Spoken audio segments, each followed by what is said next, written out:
Hello, my name is Rabih Chamseddine. I'm a mortgage banker with Sente Mortgage. In today's topic about financial freedom, I want to talk about how going with a higher interest rate can be more beneficial for you. When we are looking at financing a loan for 30 years, the interest rate that you're taking is based on keeping the loan for 30 years. Well, let's face it, we don't keep the loan for 30 years, we don't stay in the house for 30 years, and most likely we will move in 5 to 7 years or maybe 10 years. So I want you to start calculating based on the dollar amount, the comparison between a higher rate and lower rate, instead of just thinking about the percentage of a 4% or 3.875% or 4.125%. Because the dollar amount is what we spend, and this is how we should calculate our the difference between monthly payment and the cost. So starting in April of 2011, the structure of how the interest rate works changed. Before that time, if you go with a higher interest rate, the mortgage banker or the broker that you're working with will get more money to their pocket.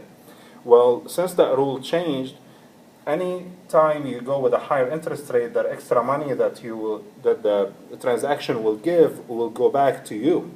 So if you go with a higher rate, you will get more money towards your closing. And if you go with a lower rate, you will pay more money at closing. And the question is it worth it to pay more and get a lower rate, or pay less and go with a higher rate? And it all depends on how long you're planning on keeping that loan or staying in the house. So if you pay off that loan in 5 years, for example, it is different than paying off in 10. And if you're keeping the house for a couple of years only and then you're moving, going with a higher rate is more beneficial. And I want to show you how. So I put here some numbers. I just put examples based on 200,000 loan amount at 3.875% interest. This has nothing to do with what the rates are today. This is just an example. And I'm going with $1,000 cost with a 3.875 interest rate. Your monthly payment will be on that mortgage is $940.47 for principal and interest. And then I did the same with 4% interest rate. You don't pay anything or you don't get anything with 4% interest rate. Your monthly payment is $954.83. With a higher rate at 4.125, should be a 5 here, you're getting back $1,000 towards your closing, and your monthly payment is higher by $14.47, which make it $969.30. So what I do, I take the money that I'm getting back, I divide it by the amount that I'm saving. I will find out the time, so how long it will take to break even with the cost. So let's do this math together.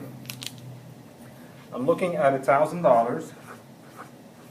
I divide that by $14 and let's say 36 cents.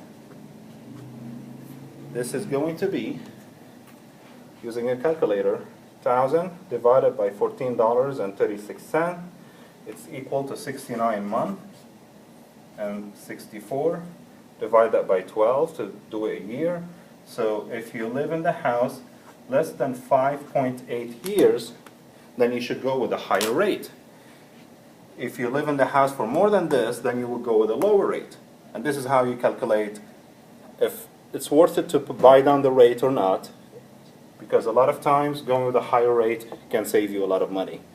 Don't fall for what the banks are marketing for you. They want you to get into calculating it based on the 30 years so they can take advantage of you. I want you to take advantage of the banks by doing it based on your plans for the future, how long you're staying in the house, how long you're keeping the loan, if you're moving out of it sometime soon. If you have any questions, please email me, and please subscribe to my channel so you can get more financial tips.